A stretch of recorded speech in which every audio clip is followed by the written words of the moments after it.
আসসালামু আলাইকুম। কি এত রাতে আমাকে কবরস্থানে দেখে অবাক হচ্ছেন? অবাক হওয়ার মতোই কথা। এই যে বিশাল বড় কবরস্থান, এই কবরস্থানে মনে করো যে আপনার আমার আত্মীয়স্বজন, বাবা-মা, ভাই-বোন সবাই এখানে শুয়ে আছে।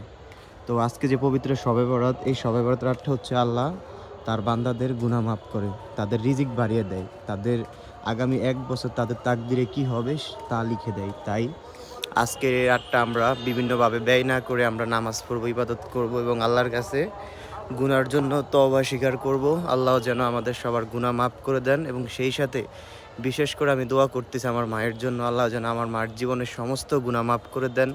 আল্লাহ যেন আমার মায়ের গুনার দিকে না তাকিয়ে মাকে ক্ষমা করে দিয়ে আল্লাহ যেন জান্নাতের সর্বোচ্চ স্থান দান করে এবং আল্লাহ যেন আমার মায়ের কবরটাকে জান্নাতের ফুল দিয়ে সাজিয়ে নেয়।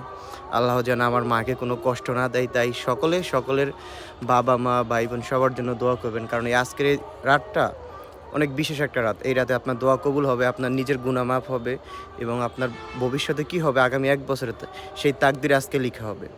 তো সবাই সবার জন্য দোয়া করবেন। সমস্ত মুসলমান ভাই বোনদেরকে যেন আল্লাহ যেন সমস্ত কবরবাসীকে যেন আল্লাহ মাফ করে দিয়ে তাদেরকে জান্নাতুল ফেরদাউস দান করে। আমিন। আসসালামু আলাইকুম।